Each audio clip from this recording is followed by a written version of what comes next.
ES Assam paper লৈ সকলোকক স্বাগতম জনাও যেহেতু কেইদিনমান আগত তোমালোকৰ যে সেকেন্ড সেমিস্টাৰৰ ৰুটিন প্ৰকাশ কৰিছে তো প্ৰথম যেটো ৰুটিন দিছিল সেই ৰুটিনত যেহেতু 13 মেৰ কথা আছিল কিন্তু এটো চেঞ্জ কৰি না তোমালোকৰ 24 তাৰিখত এখন ৰুটিন দিয়া হৈছে তো এই ৰুটিনটোত কোৱা হৈছিল 15 তাৰিখৰ কথা তো 15 তাৰিখৰ যেটো ৰুটিন আছিল এইটো চেঞ্জ কৰা হনা তোমালোকৰ যে 8 তাৰিখত আৰু এখন ৰুটিন প্ৰকাশ কৰিছে এই ৰুটিনত যেহেতু তোমালোকৰ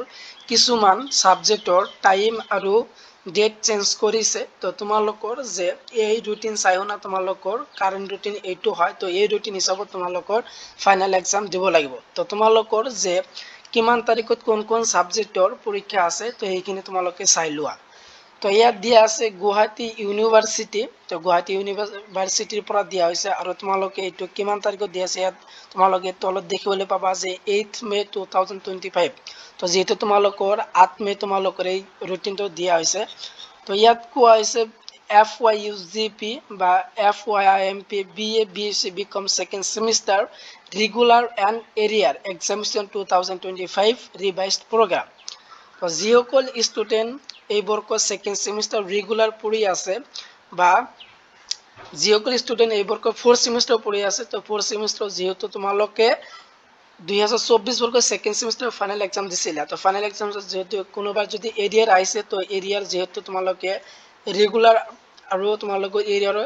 একেলগে তোমালোকৰ এক্সাম হ'ব তো তোমালোকে এৰিয়াৰটো তোমালোকে ইয়াৰেই ৰুটিন হয় তো তোমালোকে ৰিভাইজ যেহেতু কৰা হয়েছে কিছুমান সাবজেক্ট তো প্ৰথম তোমালোকৰ দিয়া আছে ডেট ডে আৰু তোমালোকৰ টাইমটো দিয়া আছে যে মৰ্নিং তোমালোকৰ ৰাতিপুৱা তোমালোকৰ 9টা AM 11:30 বজালৈ হ'ব আৰু তোমালোকৰ আফটাৰনুন দিয়া আছে 1:30 পৰা 4টা বজালৈ তোমালোকৰ এক্সাম হ'ব তো তোমালোকৰ 15/5/2025 থাৰ্সডে তোমালোকৰ যে 15 তাৰিখত এক্সাম আছে যে ফিজিক্যাল সায়েন্স যিকোন সাবজেক্ট আছে এইকোন সাবজেক্টৰ আছে আৰু আছে যে এডুকেশন সাবজেক্ট তো মৰ্নিংত দিয়া আছে আৰু আফটাৰনুনত দিয়া আছে যে এসামিজ আৰু বেঙ্গলী তো এসামিজ যিসকল স্টুডেন্ট লৈছে সেইখন স্টুডেন্টে তোমালোকৰ যে এসামিজ সাবজেক্টৰ পৰীক্ষা আছে তোমালোকৰ আফটাৰনুন তোমালোকৰ 15 তাৰিখত দিয়া আছে আৰু বেঙ্গলী দিয়া আছে তাৰ পিছত তোমালোকৰ 16 তাৰিখত দিয়া আছে 16 তাৰিখৰ কেইটা তোমালোকে চাই লবা তো তোমালোকে যেহেতু কোৰ বিলাক কোৰ সাবজেক্ট কিটা তোমালোকে চাই লোৱা মেজৰ আৰু মাইনৰ যেহেতু তোমালোক দুখন পেপাৰ তো তোমালোকে এইকিটা চাই লবা আৰু তোমালোকৰ যে কমন পেপাৰ 4খন আছে তো কমন পেপাৰ 4খন তোমালোকক দেখাই আছো তো তোমালোকে যে মেজৰ আৰু মাইনৰ খন তোমালোকে বাছি লবা তো তোমালোকৰ যে কমন পেপাৰৰ ভিতৰত তোমালোকৰ প্ৰথমত যে তোমালোকৰ যে 23/5/2025 ফ্ৰাইডে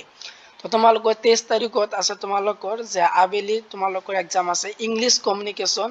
2 বা চমুকৈ AEC যিকোন সাবজেক্ট তো দি আছে যে AEC 0200404 তো এইখন পেপাৰৰ তোমালোকৰ এক্সাম আছে আৰু ইংলিশ কমিউনিকেশন জনে যি সাবজেক্ট লৈছে এইটো তোমালোকে চাই তোমালোকে পেপাৰ কোডটো চাই হনা তোমালোকৰ এক্সামত বহিব লাগিব তো তাৰ পিছত দি আছে তোমালোক আৰু এখন দি আছে তোমালোকৰ যে 5 মে 2025 তো তোমালোকৰ যে 27/5/2025 তো তোমালোকৰ যে 27 তাৰিখত তোমালোকৰ যেখন পেপাৰৰ এক্সাম আছে সেই পেপাৰটো হল যে MDC তো মাল্টি ডিসিপ্লিনাৰি কোৰ্স